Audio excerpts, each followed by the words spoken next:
Hello, everybody. I'm Nathaniel Alic-Ander, and this is a review of Beyond the Gates, episode 94, which was Monday's episode. Okay, so we're going to get right into it. The opening scene was between Vernon and Anita talking about Martin and what was the right thing to do. Vernon was feeling guilty and thinking that he should have just came forward at the time when the incident happened with Martin. And Anita was basically telling him, you did what you were supposed to do. You protected your grandson as he was trying to protect you. And I think she's right. I think that, who knows what would have happened if Vernon didn't do what he did. But I do understand why Vernon feels the way he does, because it's turned out in such a bad way. But I just like the fact that she was there trying to give him that fortification that what he did was right in the moment. And how it turned out might have been what it should have been, but it is what it is. And he was doing what he thought was best in protecting the family. But I do like the fact that he is torn about it, because somebody was killed and now Kenny is dead to the floor. So it's a lot, because two people now have passed away allegedly. I don't know if Kenny's dead, but I'll get into that another day. But yeah, so that was pretty much how it opened, and then it ran into Nicole confronting Ted about Martin and her feeling as if he should have told her what happened with Martin when it happened, and him saying that he was protecting her and trying to at the same time do right for his son. And I understand where they're both coming from. If I was Nicole, I will be upset. And because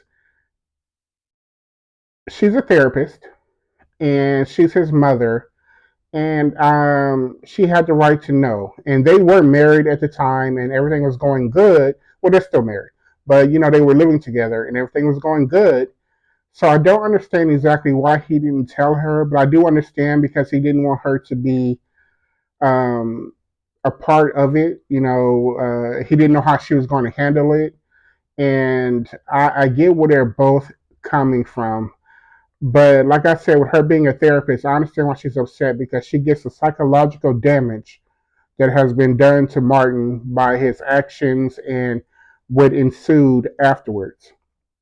So I totally get where she's coming from, and I even get where he's coming from. Of course, protecting his son, protecting his wife, not wanting her to be complicit in the crime. So I get it. I understand it.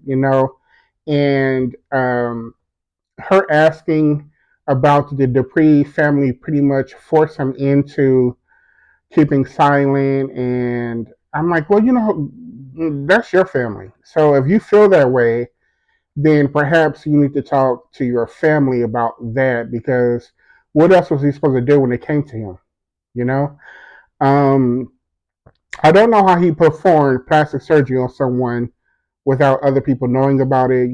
Like nurses and all that kind of stuff. But that's the soap opera liberty.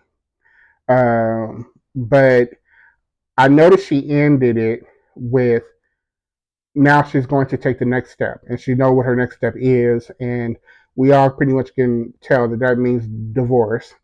And she's saying that this was the nail in the coffin when it came to getting back together. I mean, I understand that, because this is the second time she's found out about him not telling her something, and it's still on the tail end of her getting comfortable with him not telling her about Dana and his daughter. Of course, he didn't know about his daughter, but not telling her about the affair.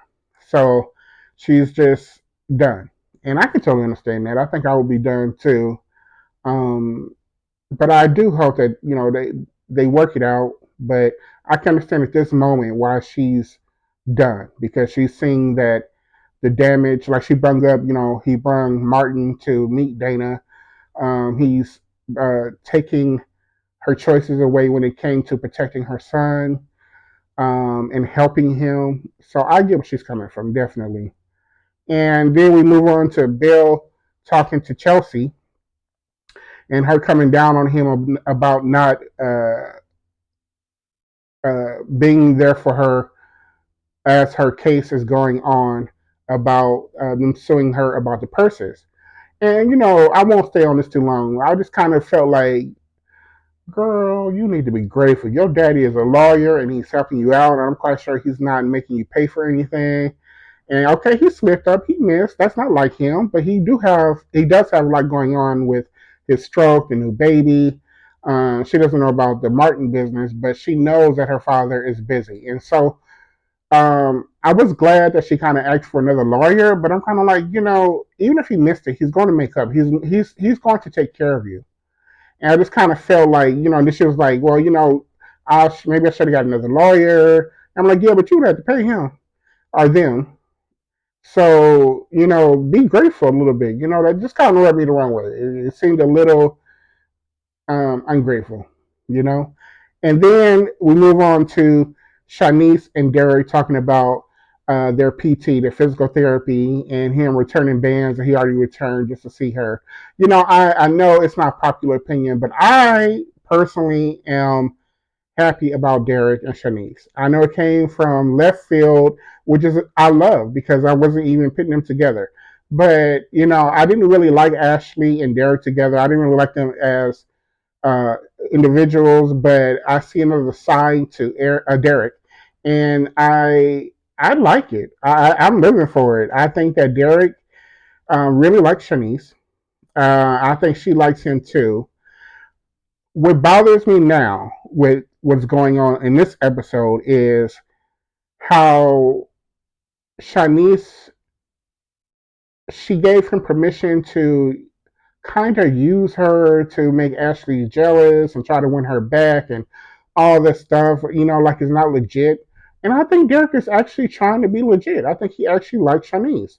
And I was like, I didn't like that because I don't want him to get back with Ashley. I want him to kind of develop this relationship and this little swag that I'm seeing from him. I kind of want that to develop into more of a relationship between those two and not about Ashley and making her jealous and pitting them together.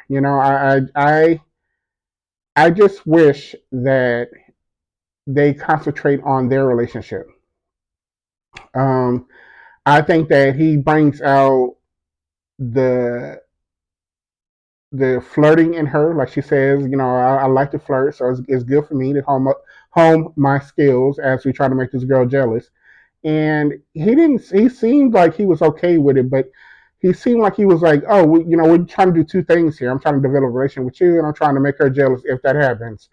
But I think he's kind of over Ashley. They talked about it at the end of the episode, or she asked, did he hate her? And he was like, no, and all this stuff. And he seems like a really good guy. Shanice seems like a really good person, a bit of a gossip, which I love. But and she's a little busybody, and I love that. But I've been watching soap operas for a long time, and usually the busybody doesn't get a due. They don't get airtime other than helping other people's storylines along. And so I'm happy for Shanice that she's actually getting an opportunity to spread her wings and flirt and have a guy. And I hope it stays that way. I was kind of rooting for her and Doug.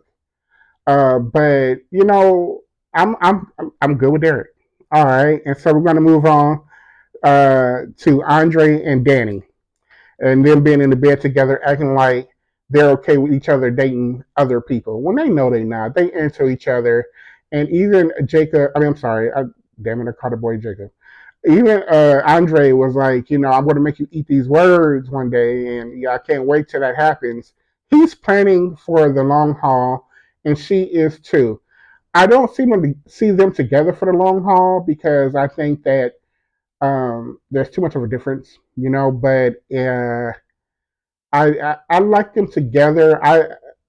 The only thing that bothers me about it, and I'll be honest, is that she watched him grow up, and she probably went to his birthday parties and stuff, and that's a little. I'm just saying, if that was Bill and everything was reversed, people would be having a lot of problems with it.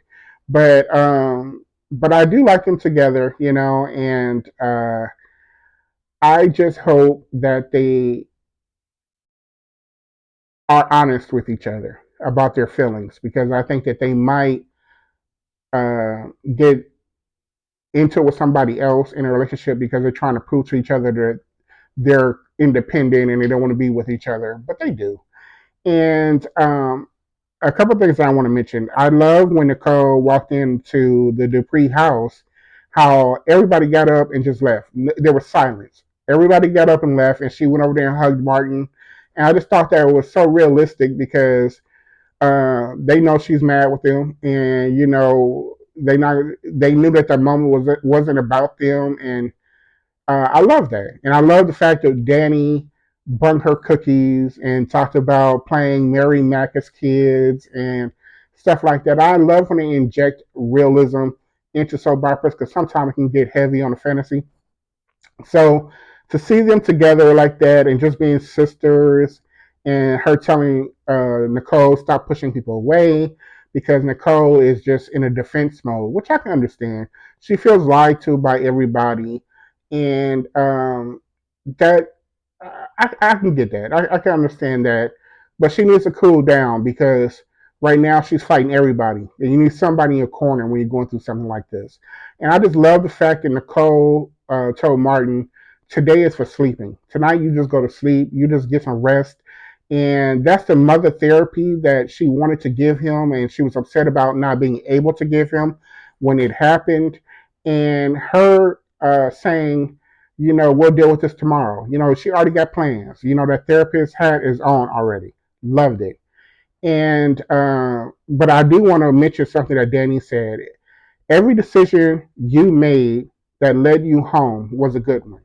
And I think that is because he was playing devil's advocate, and he was like, trying to see it from Kenny's point of view and his brother, and the fact that two people had died and all this stuff, and did he make the right decision? Were they being racist enough and all this kind of stuff? And I love the fact Vernon said that it's not about so much what they were saying it's how they got out the car. It's their demeanor. It's the microaggressions. It's the straight out aggressions that added to the situation. It wasn't just you not seeing one particular thing and going with it. You saw a whole bunch of um, things that made you feel as if you needed to protect us, and you did protect us because they did attack Vernon and him, and they did the best they could. But I think in that situation, anybody would kind of go back and forth with that. But I love the fact that they talked about it